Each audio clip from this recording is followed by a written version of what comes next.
ขึ้นมาฉายแสงเถิดชีวิตเป็นเช่นเจ้าสร้าง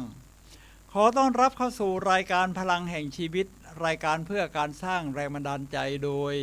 ผมสุนัย เลาหะวิวัฒน์ผู้ดำเนินรายการมาพบกับท่านผู้ฟังทุกวันเสาร์เวลา 11 โมงถึงเที่ยงทางสถานีวิทยุเพื่อการศึกษาพระพุทธศาสนาและวัฒนธรรมคลื่น FM รายการของเราเป็นรายการสดในช่วง 15 นาทีสุดท้ายก่อนหมดรายการท่านผู้ฟังสามารถโทรศัพท์เข้ามาซักถามได้ครับ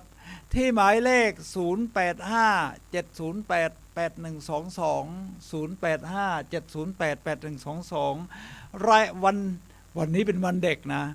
รายการพลังแห่งชีวิตของเรานำเสนอท่านผู้ฟังในเรื่อง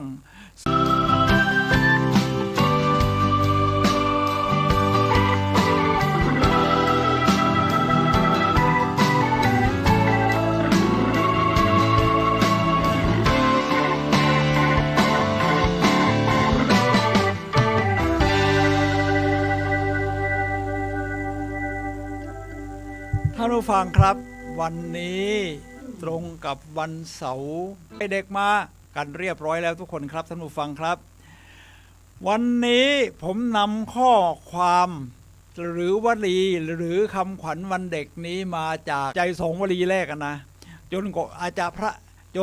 รย์ชัดชาติท่านขยายความเข้าใจแล้วเพราะทั้ง4วลีนี้นี่ตรงกับแนวทางของวิทยากรสร้างแรงบันดาลใจอย่างผมเปี้ยหรือวิทยากรประเภทสร้างแรงบันดาลใจส่วนใหญ่เนี่ยนะครับก็มาในแนวนี้ครับคือเรียนอย่าแบดแซดอย่าบอยสู้อย่าถอยค่อยๆสร้างพลังใจครับท่านผู้ฟังครับเดี๋ยวเราจะขยายความผมว่าข้อความนี้นะไม่ได้มีประโยชน์จำง่ายสร้างกำลังใจให้กับเด็กๆเท่านั้นเราผู้ใหญ่อย่างผมนี่อ่านแล้วมันเก็ตเลยเก็ตแล้วผมว่ามีประโยชน์กับผู้คนทุกวัยทุกระดับครับเดี๋ยวเราจะมาขยายความมีตัวอย่างอื่นๆที่เป็นของผมเองให้ฟังนะครับ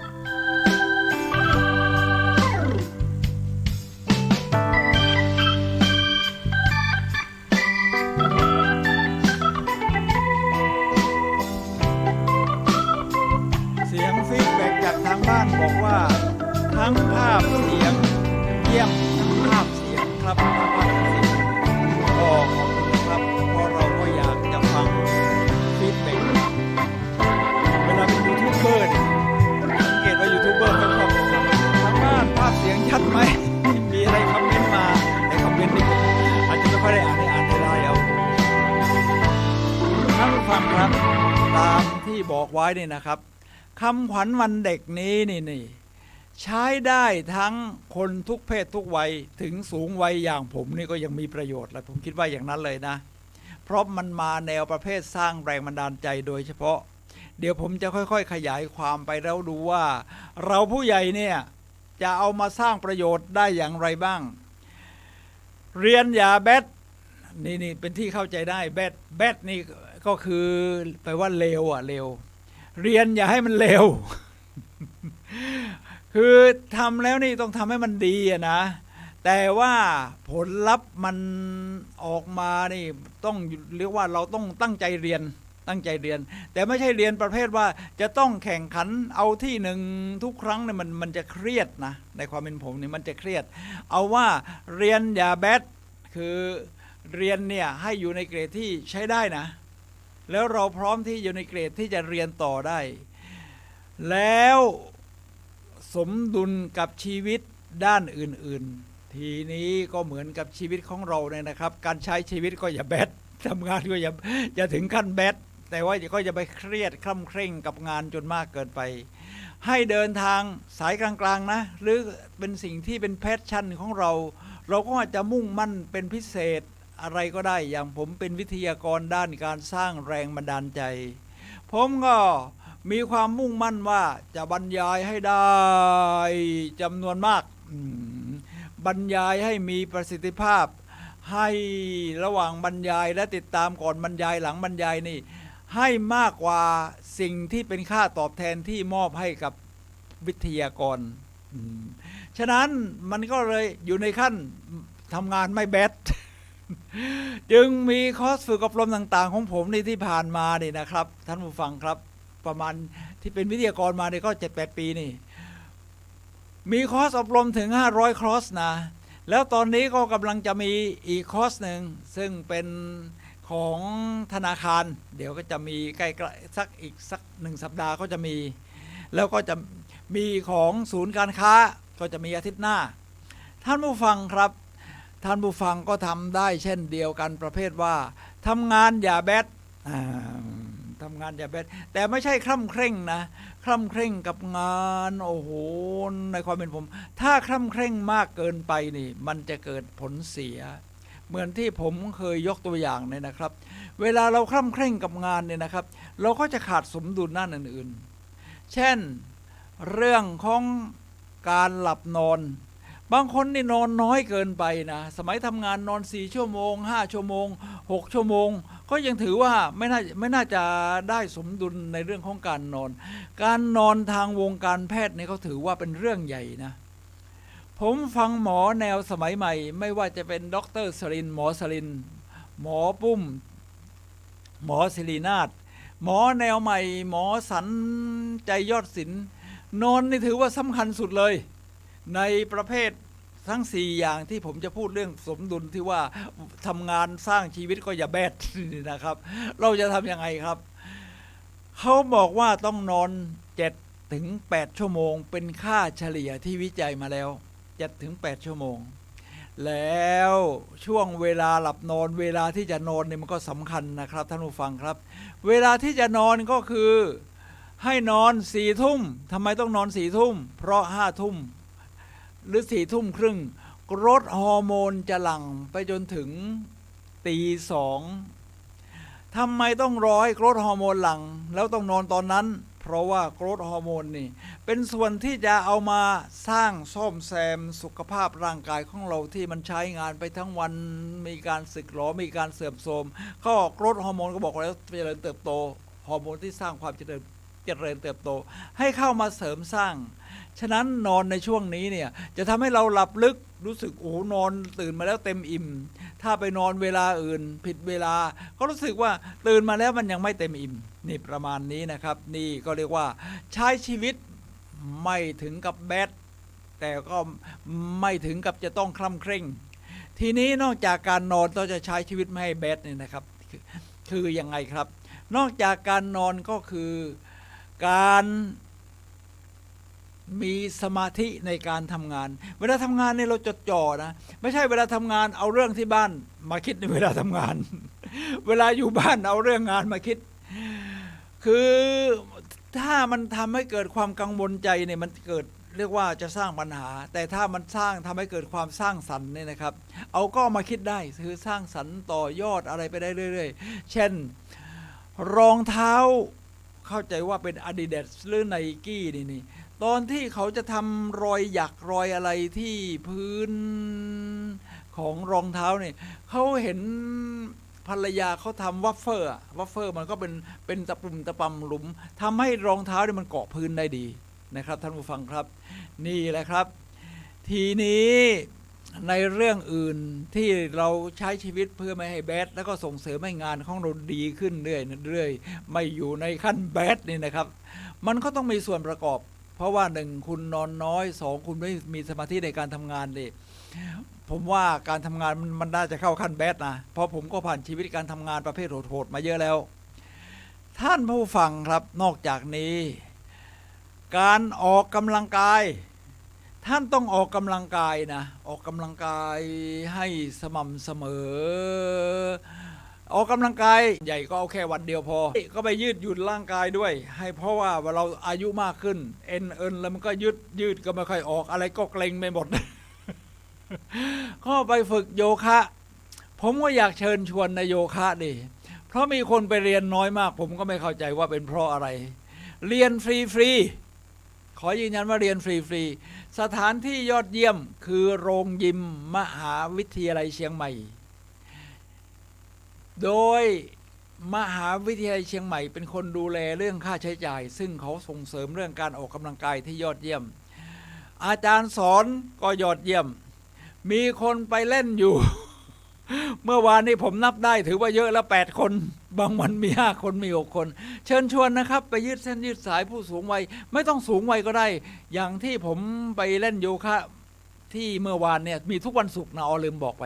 มีทุกวันศุกร์ยกเว้นวันหยุดราชการมีทุกวันศุกร์เวลา5 โมงเย็นถึง6 โมงเย็นไม่ต้องรอให้สูงวัยอย่างผมก็ได้อย่างเมื่อวานนี้ก็มีหนุ่มๆสาวๆเข้าใจว่าเพิ่งสำเร็จการศึกษามาหรือเป็นนักศึกษาเนี่ยก็แต่งกายแบบโยคะก็เอาเสื้อกางเกงขายาวหน่อยเพราะเดี๋ยวบางท่าเราต้องคุกเข่าต้องอะไรเราก็เตรียมเสื่อที่เป็นเสื่อยางเอาไปรองหน่อยรองหัวเข่าเวลาเราท่านอนท่ายืนท่านั่งมันจะได้สบายตัวฉะนั้นวัยไหนก็ไปได้ครับขอเชิญชวนครับมีแค่8 คนรู้สึกไม่ค่อยคุ้มค่ากับที่ทางมหาวิทยาลัยลงทุนนี่แหละครับถ้าท่านได้อย่างนี้รับรองใช้ชีวิตไม่แบดงานก็ไม่แบด ก็ต้องตั้งเข้าไปว่านอกจากเรียนอย่าแบดแล้วเนี่ยใช้ชีวิตก็อย่าแบดท่านผู้ฟังครับนอกจากนี้เรื่องของอาหารการกินเมื่อสักครู่ผมไปซื้อผักผลไม้กินผักผลไม้ใน 50% ของอาหารหลักผมก็ไปเจอสมาชิกโยคะอยู่คนหนึ่งก็ไปซื้อด้วยอ๋อนี่กินอาหารแบบนี้ด้วยเหรอนี่เขากินอาหารแบบนี้เขาถึงทั้งที่อายุมากแล้วก็ยังดูหนุ่มดูสาวอยู่นี่แหละครับท่านผู้ฟังครับอาหารการกินเนี่ยต้องกินผักให้เยอะๆแต่โปรตีนอย่าให้ขาดโดยเฉพาะเราผู้สูงวัยนี่นะโปรตีนอย่าขาดเพราะต้องผู้ชายต้องกินมื้อหนึ่งฝ่ามือผู้หญิงฝ่ามือเหมือนกันไม่นับนิ้วนี่ต้องกินประมาณนี้นะครับท่านผู้ฟังครับฉะนั้นกินให้ครบถ้วนสมบูรณ์น้ำมันมาจากถั่วลิสงบ้านเราก็ได้ถ้ามีกระตังหน่อยก็ถั่วอัลมอนด์ถั่ววอลนัทอะไรประมาณนี้เมล็ดธัญพืชเช่นเม็ดแตงโมแล้วก็เม็ดฟักทองมันก็ทำให้เรามีน้ำมันยิ่งหน้าหนาวน้ำมันนี่หน้าผมไม่แห้งไม่อะไรเพราะทานอาหารประเภทถั่วนี่แหละครับท่านผู้ฟังครับเรียนอย่าแบดผู้ใหญ่ก็เอามาใช้ได้ครับเราก็สมดุลชีวิตแบบนี้นะครับไม่ต้องเอาเป็นเก่งที่หนึ่งในทุกๆด้านจะทำให้เราเครียดนะเอาแต่ว่าเอาเรียนให้สมเหตุสมผลน่ะทำงานให้สมเหตุสมผลนี่แหละครับข้อที่1เรียนอย่าแบด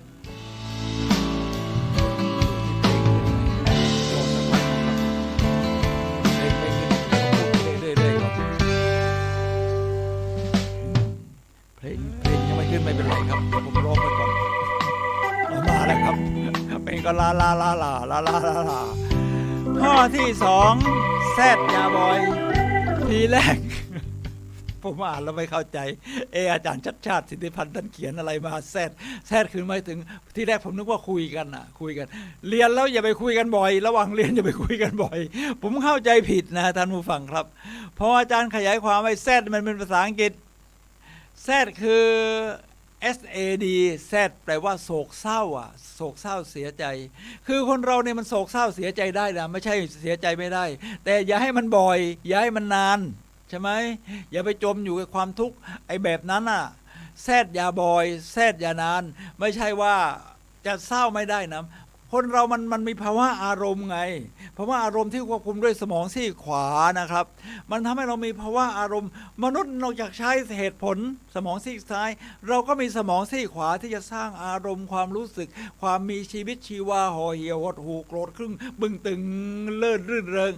มันมีได้ทุกอย่างเนื่องจากเรามีภาวะอารมณ์ที่เปลี่ยนแปลงไปทีนี้แต่อารมณ์เศร้าเรามีมันก็จะได้เข้าใจว่าเวลาเศร้ามันรู้สึกยังไงคนรักของเราอยู่ห่างไกลโอ้โหที่ไปเที่ยวมาตอนนี้มันเกิดวาตภัยมันล่มสลายไปโอ้รู้สึกเศร้ารู้สึกถ้าเป็นวัยรุ่นวัยสาวก็โอ้รู้สึกสูญเสียความรักอะไรประมาณนี้นะครับท่านผู้ฟังครับทีนี้ก็อย่าไปบ่อยนักเราก็ต้องฝึกเหมือนกันไม่ให้มันความเศร้าเนี่ยมันเป็นมาครอบงำเป็นชีวิตประจำวันที่จะต้องยิ่งใหญ่กว่าอารมณ์แบบอื่นท่านอาจารย์ชาติก็เลยบอกว่าอย่าบ่อยอย่านาน ผมเห็นด้วยอย่างนี้100%เพราะประเภทผมเป็นวิทยากรด้านการสร้างแรงบันดาลใจผมก็คิดว่าวิทยากรท่านอื่นๆที่มาในแนวของการสร้างแรงบันดาลใจก็ต้องเห็นด้วยคือเมื่อเรามีอารมณ์เศร้านี่นะครับผมตามที่ผมเคยยกตัวอย่างนะที่ว่ามีเจ้าสาวคนหนึ่งนะครับพอตอนนี้เนื่องจากตอนนี้นะครับแกก็ยังแต่งชุดเจ้าสาวเนี่ยอายุไม่จะ50 60 70 ปีแล้วมายืนที่หน้าต่างทุกวันมีอาการซึมเศร้าเคยยกตัวอย่างมาแล้วทำไมเกิดอาการอย่างนี้เพราะว่าตอนที่วันเข้างานวิวาห์ในยุโรปนี่นะครับพอเข้าวันว่าพ่อของเจ้าสาวก็ต้องมาส่งเจ้าสาวเจ้าชายก็เจ้าบ่าวก็ถือแหวนอะไรมาเตรียมสวมให้อะไรกันเนี่ยนะเจ้าบ่าวหนีงานวิวาห์มันเศร้าไหมครับท่านผู้ฟังเศร้าคุณเศร้าได้สักอาทิตย์เดียวพอ แล้วจากนั้นเนี่ยไม่ใช่คุณเศร้ามาจน10 ปี20 ปี30 ปีแล้วคุณก็ยังเศร้าแต่งชุดแต่งงานมายืนคอยคู่ครองคู่มั่นคู่รักอยู่ท่านผู้ฟังครับเราต้องเปลี่ยนวิธีความเศร้าก็ต้องสร้างความหมายในใจขึ้นมาใหม่ว่าโอ้โหผู้ชายเนี่ยมันไม่ได้มีคนนี้คนเดียวนี่นาถ้าเราก็ปรับปรุงคุณสมบัติของเราให้มันยอดเยี่ยมยิ้มแย้มแจ่มใสมีอารมณ์ดีอะไรประมาณนี้นะครับสิ่งดีๆจะหามารวมทั้งผู้ชายดีๆนะจริงไหมครับท่านผู้ฟังครับผู้ชายในโลกนี้เนี่ยผมว่ามันก็มีประมาณก็ครึ่งต่อครึ่งกับผู้หญิงนะโอ้โหตั้ง8,000 ล้าน 4,000 ล้านอ่ะ4,000 ล้านคนเดี๋ยวนี้ยิ่งหากันอะไรทำความรู้จักก็ง่ายเพราะเรามีโซเชียลมีเดียสมัยก่อนต้องไปงานวัดนะถึงจะเจอกันท่านผู้ฟังครับนี่ตีความหมายในใจเท่าไหร่แล้วมันก็จะเปลี่ยนทีนี้ถ้าเกิดอาการซึมเศร้าแล้วนานล่ะประเภทเข้ากึ่งวิตกกังวลโอ้โหอะไรเฟียประมาณนี้นะครับทั้งเฟียทั้งคอนเซิร์นทั้งอะไรประมาณนี้นะครับมันเป็นอารมณ์ที่มันหมกมุ่นได้นะผมเป็นวิทยากรด้านการสร้างแรงบันดาลใจนอกจากนี้ยังเป็นโค้ชหมายถึงเราทำโค้ชชิ่งคนที่มีปัญหาด้านจิตใจส่วนใหญ่ก็ฝังใจมาตั้งแต่วัยเด็กเลยแหละครับแล้วพยายามจะลืมมันก็ไม่ลืมมันก็ฝังอยู่นั่นแหละครับวันดีคืนดีมันก็โผล่มาทำให้เรามีอาการหรือจะมีอาการเศร้าที่มันเกิดขึ้นฉับพลันแต่มันมีแรงหนุนเนื่องมาจากวัยเด็กของเราด้วยเช่นพออกหักรักครุฑทำไงนั่งเศร้าอย่างนี้เลยครับโอ้เศร้าพอเศร้านี่บางทีมันเศร้านานเกินไปนะครับเพราะข้อนี้เราบอกว่าแซดอย่านานแซดอย่าบ่อย มันเศร้านานเกินไปนั่งอย่างเงี้ยนะครับทีนี้คนเรานั่งนี่ถ้าไม่เปลี่ยนท่านะครับลองนั่งเศร้าสิครับเอามือกำขมับอย่างเงี้ยนะครับโอ้มันจะ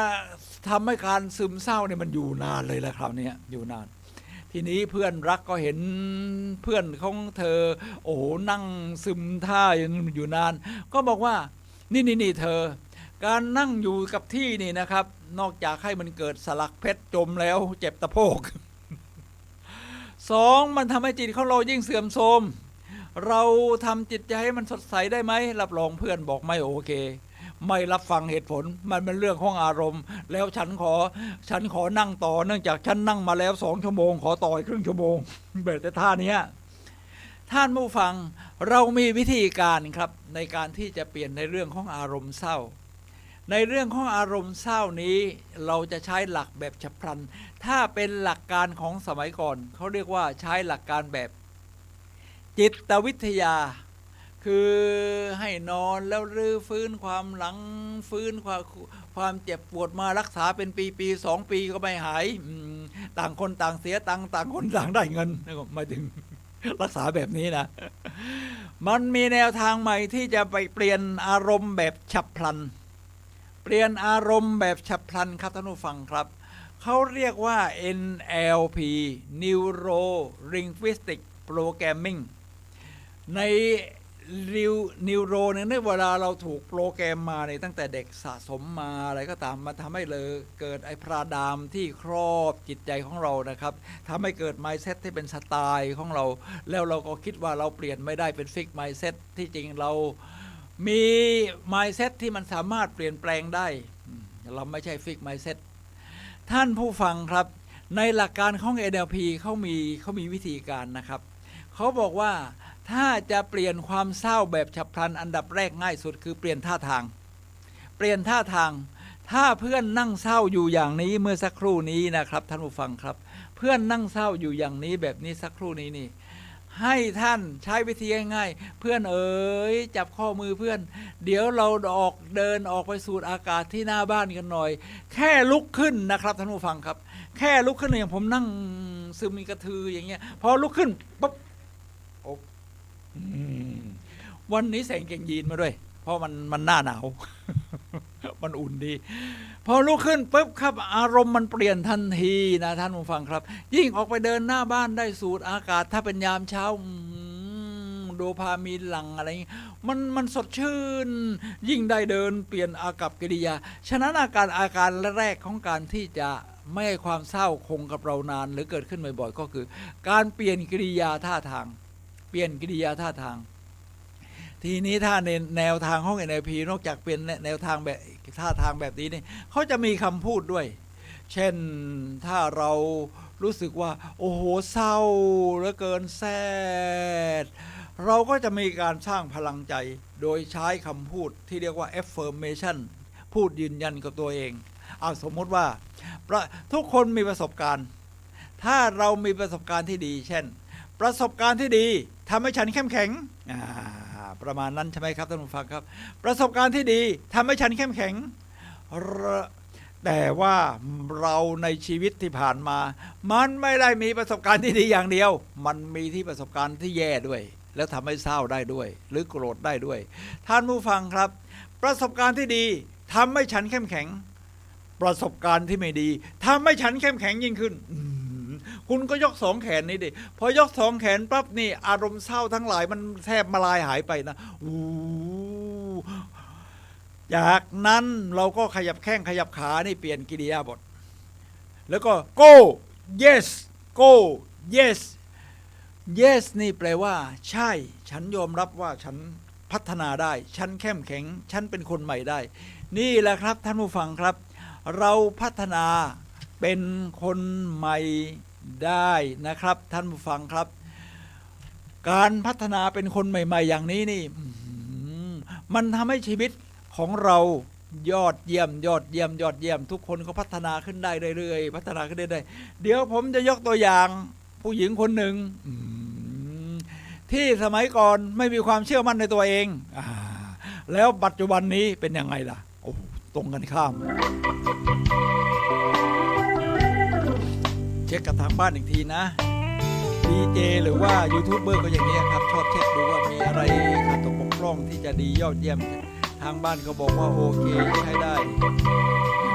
ก็ยอดเยี่ยมครับถือว่ายอดเยี่ยม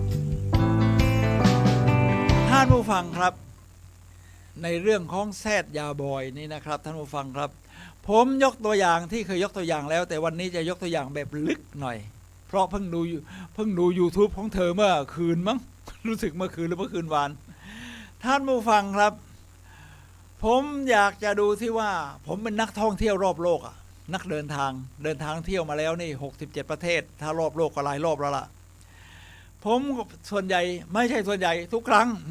ก็จะไปคู่ไงไปกับภรรยากับคุณสิรินันท์2 คนไปเองบ้างไปกับทัวร์บ้างส่วนใหญ่ก็ไปกับทัวร์มีหมู่คณะทีนี้ได้ข่าวว่ามีบางคนไปคนเดียวก็เริ่มสนใจดิว่าใครเนี่ยไปคนเดียวแล้วแถมคนนี้ไม่ใช่ผู้ชายเป็นผู้หญิงผู้หญิงนี่เดินทางรอบโลกคนเดียว มันเป็นยังไงนะเนี่ยก็เจอเลยครับไอโรมอโลนแปลว่าฉันเดินทางคนเดียวโดดเดี่ยวได้อะไรอย่างนั้นประมาณนั้นเขาชื่อมิน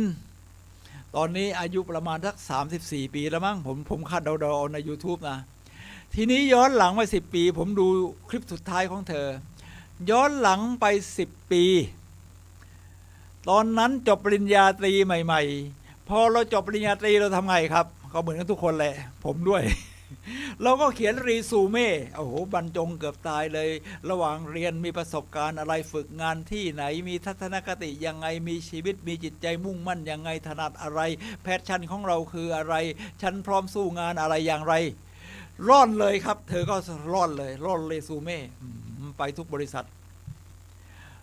ไม่มีบริษัทไหนแม้กระทั่งสมัครไปทำโน่นทำนี่แม้กระทั่งเป็นนักร้อง ไม่มีใครรับทั้งที่หน้าตาพอดูได้ท่านผู้ฟังครับทีนี้ทำยังไงครับมันก็มีบริษัทหนึ่งครับที่รับคนที่ยิ้มแย้มแจ่มใสพูดจาเก่งแท้แคร์คนอื่นเป็นภาษาอังกฤษพูดกันรู้เรื่องเข้าสเปคเรานะพอเข้าสเปคพอร่อนไปปั๊บรับเลยนี่เป็นงานอะไรครับผมเที่ยวมาเยอะผมก็รู้ว่าเพิ่งมีอาชีพไกด์ประเภทนี้ทุกทีก็มีหัวหน้าทัวร์ใช่ไหมก็ไปกับเราแล้วก็มีไกด์ท้องถิ่นที่เขาจ้างพิเศษมาอธิบายเราฟังตามท้องถิ่นที่มันยากอธิบายยากหรือเขาบังคับว่าจุดนี้ต้องมีไกด์ท้องถิ่นทีนี้เธอไปเป็นไกด์ประเภทไหนเขาเรียกว่าวอล์กเกอร์ไกด์ประมาณนั้นวอล์กเกอร์ทัวร์หรือวอล์กเกอร์ไกด์เนี่ยนะครับไปทำงานที่มาดริดประเทศสเปนเพราะตอนนี้ผมไปเที่ยวสเปนมาแล้วผมกำลังจะตัดต่อคลิปวิดีโอสเปนก็จะดูที่ว่าสภาพปัจจุบันของเขาเป็นยังไงก็ไปเจอคลิปนี้ที่เพิ่งทำขึ้นเมื่อประมาณสัก4 เดือนได้นะเธอชื่อมิ้นแชนนั่นใน YouTube ชื่อว่า I Roam Alone เธอบอกว่าสมัยที่เธอจบปริญญาตรีใหม่ๆเธอก็ได้ทำงานนี้วอล์กเกอร์ทัวร์วอล์กเกอร์ทัวริงไกด์เนี่ยนะแต่ว่าไม่ได้เงินเดือนนะจะได้รับเฉพาะค่าติปจากนักท่องเที่ยวเธอก็ต้องหัดพูดไปแรกเนี่ยนะครับพูดอธิบายใหญ่เลยไม่สนใจคนฟังเท่าไหร่เพราะท่องมาอยากจะให้ฟังให้รู้เรื่องไม่ได้ติปหน้าตาก็ไม่ยิ้มไม่พัฒนาโอ้โหชีวิตมันแซดนะตอนนั้นนะเธอก็ค่อยๆพัฒนาตัวเองขึ้นยิ้มแย้มแจ่มใสขึ้นอธิบายลูกทัวร์เขาติดใจติปก็เยอะขึ้นแล้วเธอก็พาไปดูบ้านที่เธอเคยอยู่ที่นั่นหลายปีนะที่มาดริดมันก็เหมือนบ้านเป็นคล้ายๆหอพักท่านผู้ฟังครับมาถึงจุดหนึ่งเธอก็มาเหยียบที่หน้าบ้านเนี่ยเธอบอกว่าจุดนี้แหละที่ทำให้ฉันอยากเดินทางคนเดียวเพราะเป็นไกด์นี่มันถึงจุดอิ่มตัวแล้วว่างั้นนอกจากนี้เธอยังเป็นเขาเรียกว่าคราววอล์กเกอร์ทัวร์ไกด์อะไรนะคราวก็หมายถึงว่าพาคนไปท่องกลางคืนน่ะในสเปนมันก็จะมีคนมันกินอาหารกันดึกนะแล้วมีสถานบันเทิงมีทั้งแนวระบำฟามิงโกมีทั้งแนวกินไอ้จิ้มจุ่มอะไรคนสเปนก็ชอบกินจิ้มจุ่มกินอาหารกันดึก2 3 4 ทุ่มเนี่ยกินกันจนนานจนดึกดื่นก็จะพาเป็นคาร์วอล์กเกอร์ก็ไปเดินอาสาใครจะไปคาร์วอล์กเกอร์กับฉันเชิญเขาจะมีทั้งตามมาผู้หญิงผู้ชายเพราะฉะนั้นเธอต้องพยายามให้ตัวเองนี่ไม่ให้ดื่มไม่ให้เมาพอพาไปเที่ยวปั๊บก็เธอก็เข้าใจชีวิตทั้งกลางคืนกลางวันได้ติปเยอะคราวนี้มาถึงจุดหนึ่งคิดว่าฉันจะเที่ยวด้วยตัวคนเองตัวเองคนเดียวไอโรมาโรนเริ่มต้นณมาดริดประเทศสเปนณบัดนั้นท่านผู้ฟังครับเปลี่ยนจากคนเหนียมอายพูดจาไม่สนใจคนฟังไม่ยิ้มแย้มแจ่มใสมากลายเป็นคนที่ผมดูในยูทูบเบอร์ของยูทูบของเธอยิ้มแย้มแจ่มใสผมดูบางคลิปนี่นะครับเพิ่งดูไปคลิปอะไรที่ไปแอฟริกาประเทศที่มันมีบรรพบุรุษของมนุษย์ที่เมื่อ 3-4 หมื่นปีที่แล้วยังใช้ชีวิตแบบเดิมมีคนดูไป5,600,000 ครั้งผมเพิ่งเข้าไปดูเมื่อเช้าเนี่ยตอนกินกาแฟที่มาเลยเชียงใหม่ก่อนจะมานี่มันเป็นขนาดนี้แล้วรายได้ก็เยอะเธอก็มีโฆษณาแทรกบ้างเป็นธรรมดานะจะไปตรงนี้จะต้องกินวิตามินของบริษัทไหน ก็เป็นเรื่องธรรมดาก็มีค่าโฆษณาบ้างตอนนี้ก็ซื้อบ้านได้แล้วท่านผู้ฟังครับเราเปลี่ยนจากแซดเนี่ยให้มันเป็นพลังทางบวกได้โดยการเปลี่ยนกับกริยาเปลี่ยนความหมายในใจสร้างความมุ่งมั่นของชีวิตใหม่ค้นหาเป้าหมายชีวิตของตัวเองใหม่หาแพชชั่นให้เจอแซดยาบอยครับท่านผู้ฟังครับ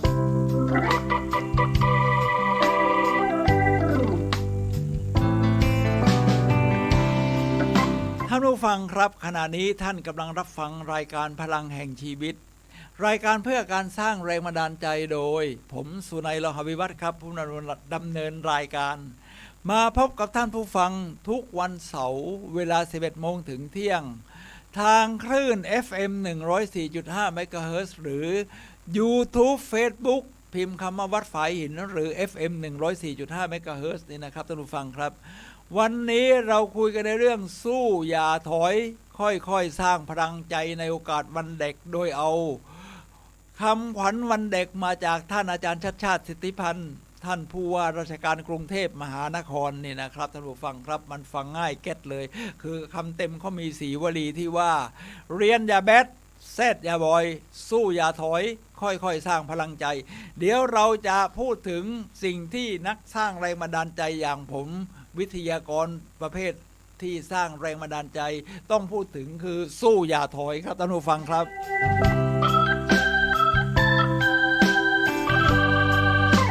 ท่านผู้ฟังครับสู้อย่าถอยนี่นะครับชีวิตของเราเนี่ยมันต้องมีอุปสรรค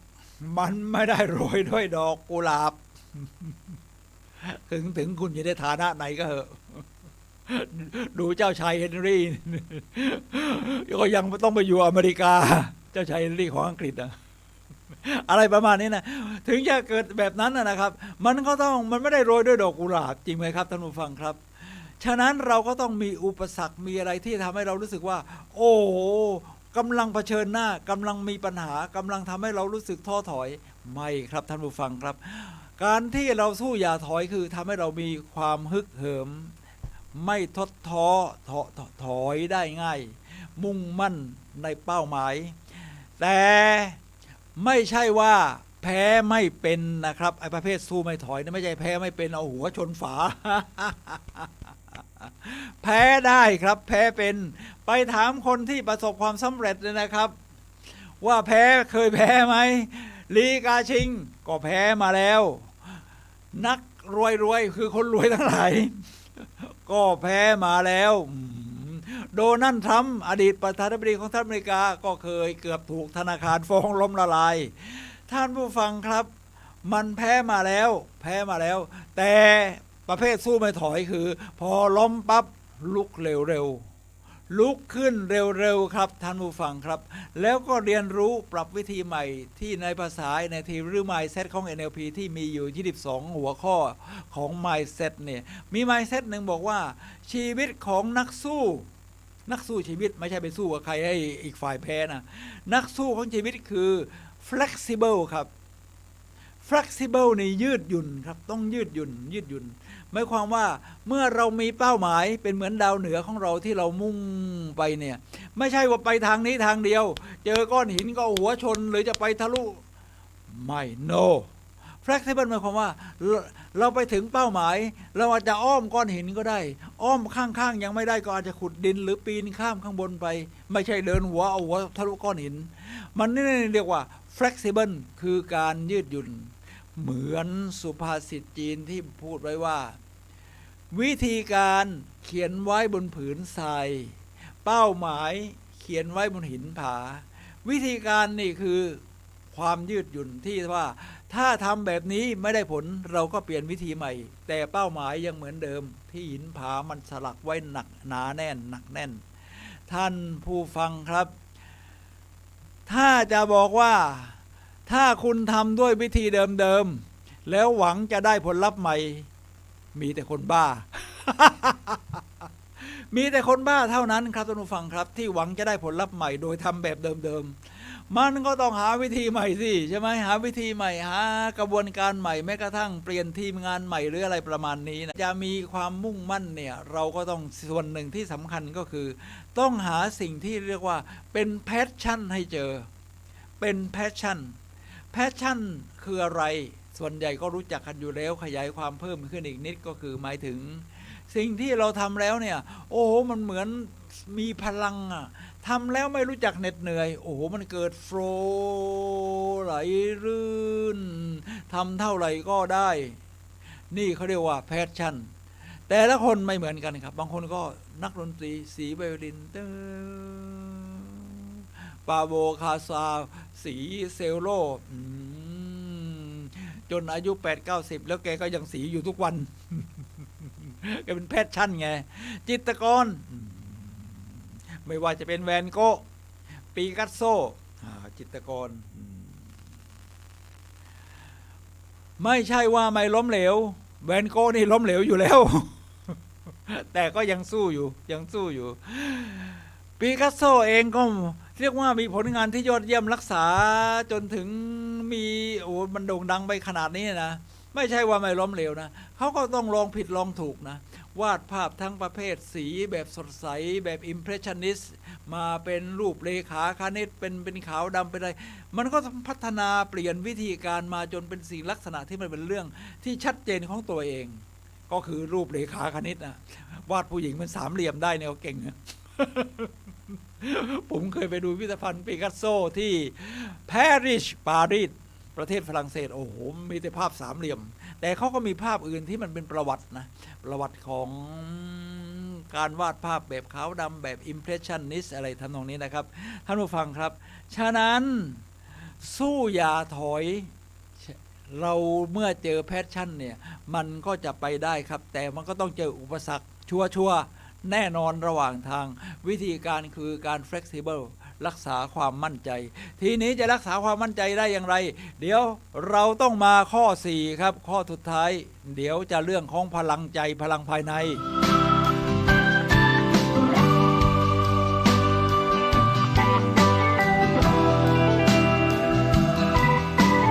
ท่านผู้ฟังครับขณะนี้เราเหลือ15นาทีสุดท้ายก่อนหมดรายการท่านผู้ฟังสามารถโทรศัพท์เข้ามาซักถามได้นะ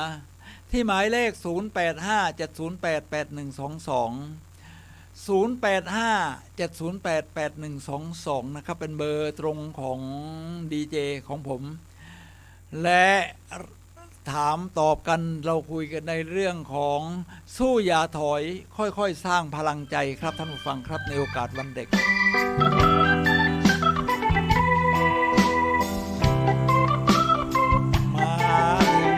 หัวข้อสุดท้ายนี่ผมว่าสำคัญน่าจะที่สุดครับท่านผู้ฟังครับค่อยๆสร้างพลังใจมนุษย์เราเนี่ยมันเป็นเรื่องของจิตใจพลังใจนอกจากเหตุผลมันมีภาวะอารมณ์เข้าไปเกี่ยวข้องเพราะว่าอารมณ์จากสมองซีกขวาจากเหตุผลของสมองซีกซ้ายจากต่างๆอะไรตรงนี้ครับทีนี้พลังใจมันต้องสร้างเรื่องของร่างกายมันต้องสร้างทุกวันนะครับท่านผู้ฟังครับมันต้องสร้างพลังใจเหมือนกับเราสร้างคนสร้างเรือทุกวันไม่งั้นมันจะค่อยๆห่อเหี่ยวหายไปโดยเฉพาะที่มันมีสื่อต่างๆออกมามากมายไม่ว่าจะเป็นเฟซบุ๊กไลน์ถ้าเรามีจิตใจข้างในอย่างไรเราก็จะไปดึงดูดหาดูไอ้สิ่งแบบนั้นเนี่ยมาขึ้นเรื่อยๆจริงไหมครับท่านผู้ฟังครับมันเป็นกฎแห่งการดึงดูด The Law of Attraction หรือในหนังสือ The Secret ของรอนด้าเบิร์ดท่านผู้ฟังครับถ้าจิตใจคือภายในนี่กับภายนอกอยู่แล้วถ้าจิตใจเรารู้สึกว่าเป็นคนด้อยค่าเป็นคนหดหู่เป็นคนไม่มีพลังไม่เอาไหนมีโทรศัพท์เข้ามามีเสียงเสียงเพลงไม่ได้เอาลงขออภัยครับขอบคุณนะครับเสียงเพลงไม่ได้เอาลงขอบคุณครับแก้ไขแล้วครับขออภัยครับพอดีเสียงเพลงมันเบาเรียบร้อยครับท่านผู้ฟังครับผมไม่ได้เอาเสียงเพลงลงขออภัยนะพูดไปเสียยาวเมื่อสักครู่นี้นะครับท่านผู้ฟังครับก็มีแฟนคลับโทรมาเตือนเดี๋ยวนะครับโรเทสเดี๋ยวผมลองฟังนะเพราะว่ามีหลายกลุ่มนะดีเจเนี่ยแล้วบางทีพระอาจารย์ก็สลับเปลี่ยนปั๊บนี่ผมก็จะสลับเป็นลองดูก่อนนะครับผมขอดูนิดนึง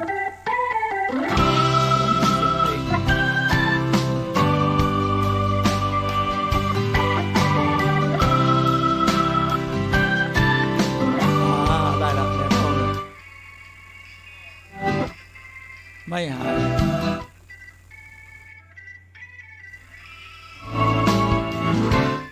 โอเคนะครับท่านผู้ฟังครับโอเคนะเสียงใช้ได้ถ้าเสียงเสริงยังไงไม่ชัดเจนบอกมาครับค่อยๆสร้างพลังใจอย่างที่บอกไว้แล้วนี่นะครับท่านผู้ฟังครับ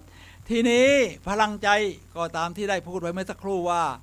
เหมือนกับมวลกล้ามเนื้อถ้าไม่สร้างมันจะหาย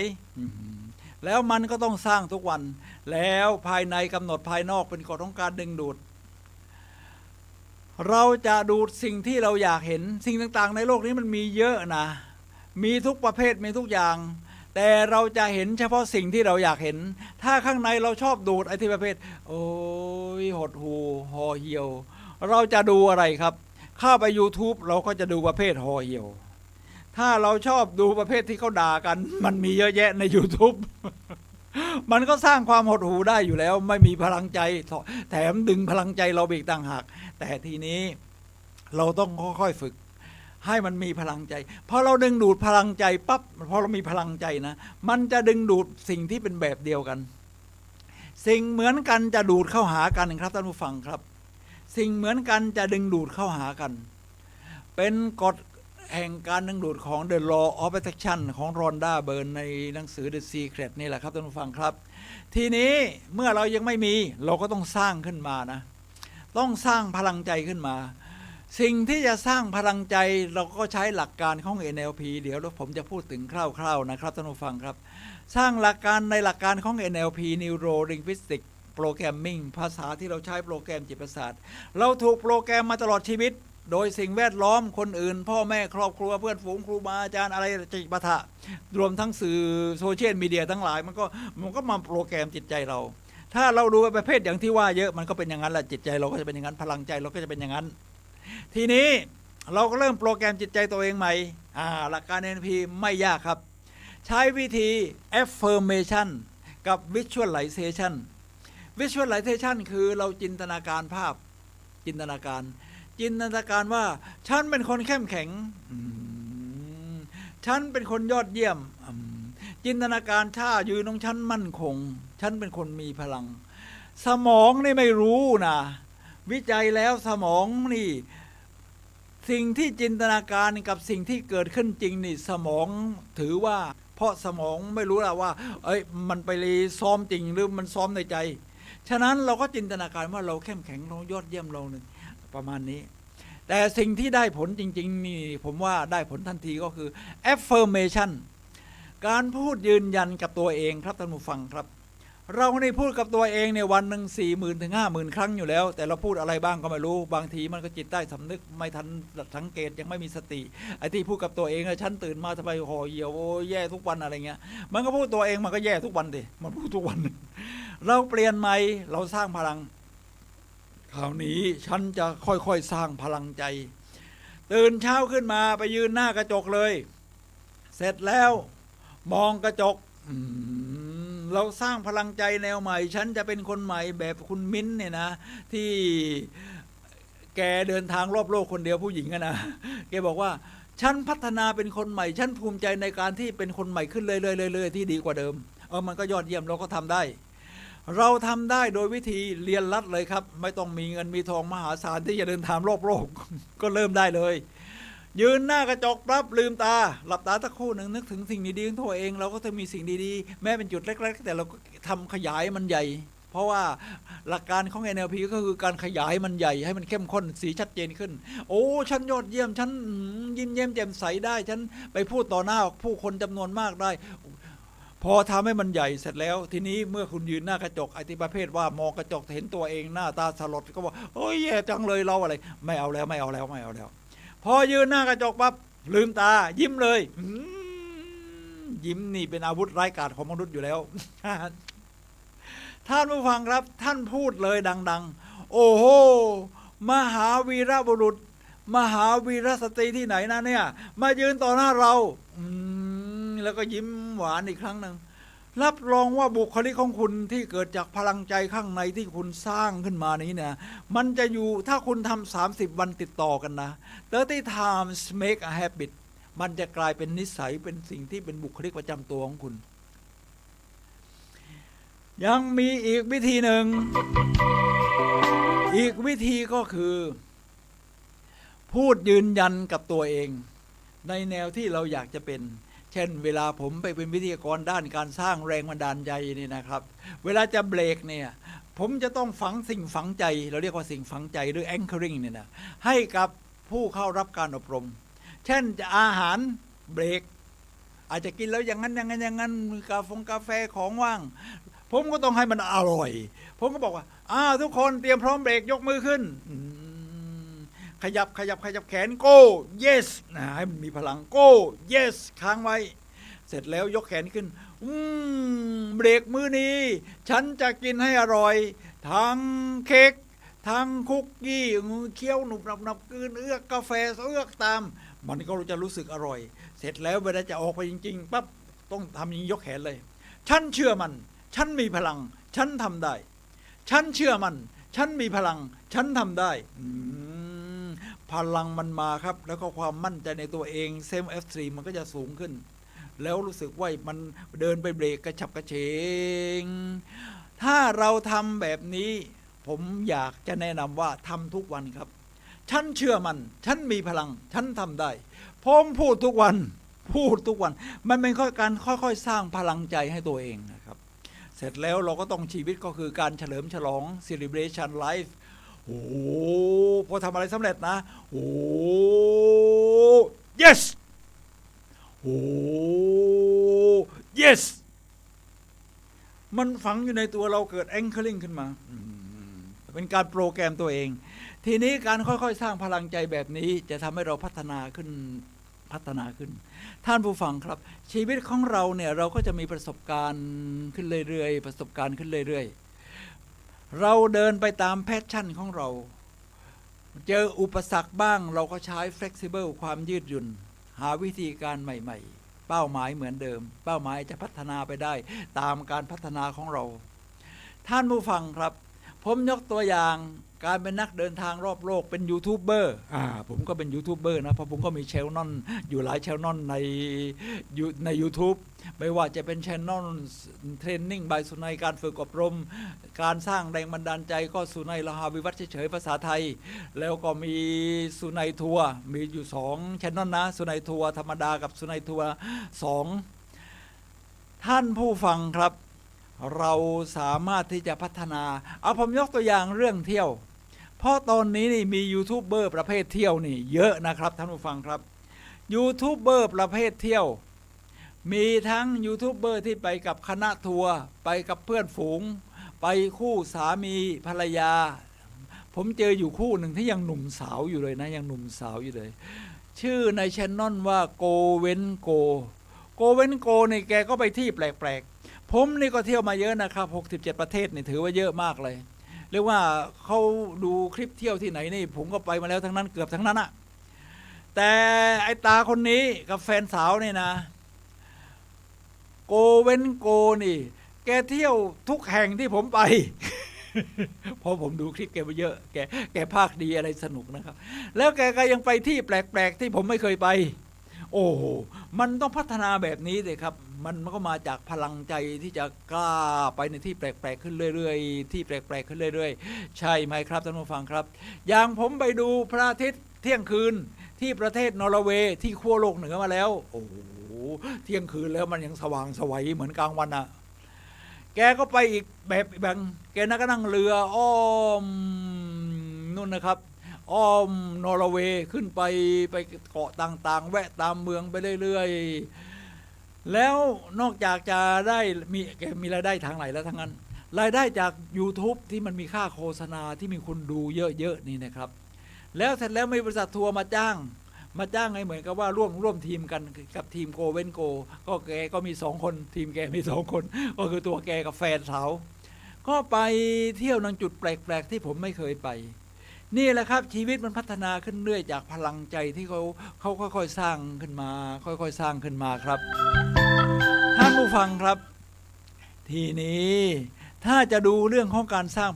พลังใจผมก็ยกตัวอย่างในแนวทางที่เป็นแพชชั่นของผมนะเพราะผมเป็นนักเดินทางผมก็ชอบดูคือถ้าไปเที่ยวเป็นกลุ่มเป็นหมู่ก็โอเคนะมันคนนั้นช่วยคนนี้ช่วยคนนั้นแต่ถ้าไปคนเดียวนี่มันน่าตื่นเต้นอย่างคุณมิ้นไอโรมอโลนผู้หญิงแกไปนี่แกก็พัฒนาขึ้นเรื่อยๆนะผมดูทีแรกแกก็ไปที่มันเจริญนะแล้วทีนี้ แกก็ไปในที่ที่มันไม่ค่อยเจริญมันก็น่าสนใจนะไปในที่ที่ไม่เจริญแสดงว่าพลังใจนี่ต้องสูงมากนะต้องสูงมากอย่างผมไปประเทศอิหร่านก็หลังที่เขาปฏิวัติแล้วนะ มันก็ต้องเข้มงวดเข้าไปก็ต้องโพกหัวต้องผู้หญิงก็ต้องมีมัดหัวมัดผ้ายีราฟผ้าอะไรอันนี้เนี่ยนะถึงนักท่องเที่ยวก็ต้องใส่นะต้องใส่แล้วก็เข้มงวดมากนะครับอย่างตอนขากลับจะที่สนามบินที่เตหะรานเพื่อนร่วมทีมเรานี่ใส่กางเกงยีนนี่หัวเข่าขาดนี่นะครับกาดผู้หญิงนะมาบอกให้ไปเปลี่ยนในห้องน้ำเดี๋ยวนั้นเลยอ่ะหัวเข่าขาดนะแค่หัวเข่าขาดไม่ได้ตรงอื่นขาดท่านผู้ฟังครับคุณมิ้นนี่ก็ยังกล้าไปประเทศแบบนี้แสดงว่าพัฒนาจิตใจเนี่ยพลังใจเนี่ยต้องสูงมากแกไปแล้วเดี๋ยวนี้อิหร่านก็พัฒนาไปเยอะนะครับเช่นเขามีสตรีทฟู้ดก็ไปกินไปเที่ยวไปอะไรประมาณนี้สตรีทฟู้ดแล้วก็ไปประเทศที่มันโหดๆเช่นไปปากีสถานตอนเหนือที่เขาเรียกว่าชุมชนเผ่าฮันซาที่คนที่มีสุขภาพดีอากาศดีกินอาหารอนามัยซึ่งจริงๆก็เป็นทหารของพระเจ้าอเล็กซานเดอร์ที่ไม่ยอมเดินทางกลับหลังจากที่รบกับอินเดียมาแล้วท่านผู้ฟังครับจิตใจของเราพัฒนาได้แบบนี้ฉะนั้นในวันเด็กนี้เนี่ยนะครับใน4หัวข้อของท่านอาจารย์ชัดชาติสิทธิพันธ์ว่าเรียนอย่าแบดแซดอย่าบอยสู้อย่าถอยค่อยๆสร้างพลังใจผมเป็นผู้ใหญ่เราเป็นผู้ใหญ่เราก็เอาวลีแบบนี้แหละครับมาสร้างพลังชีวิตของเราได้ในการที่จะเดินหน้าในปี 2566 ซึ่งกำลังสดใสแน่นอนเพราะเรามีคาถา4ข้อนี้ด้วยและมาตอนนี้มาถึงช่วงสุดท้ายของรายการพลังแห่งชีวิตครับผมสุนัย ละหาวิวัฒน์ผู้ดำเนินรายการพร้อมทั้งรายการพลังแห่งชีวิตขอลาท่านผู้ฟังไปก่อนครับพบกันใหม่วันเสาร์หน้าเวลา 11 โมงถึงเที่ยงทางขึ้น FM 104.5 เมกะเฮิรตซ์ YouTube Facebook วัดฝายหินครับ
บ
ำเพ็ญทุกขกิริยาพระตถาคตจะประทับนั่งณพวงไม้อาชาปารานิโคตก็คือต้นไทรทรงรับข้าวปายาตณที่นั้นแล้วเสด็จไปยังแม่น้ำเนรัญชาร ท่านกำลังรับฟังสถานีวิทยุสาธารณะจังหวัดเชียงใหม่คลื่นพัฒนาคุณภาพชีวิต FM 92.25 เมกะเฮิรตซ์บริหารและจัดการโดยวัดป่าแดงมหาวิหารทรงกระจายเสียงจากเลขที่71หมู่ที่14บ้านใหม่หลังมอตำบลสุเทพอำเภอเมืองจังหวัดเชียงใหม่รหัสไปรษณีย์50200หมายเลขโทรศัพท์0818815690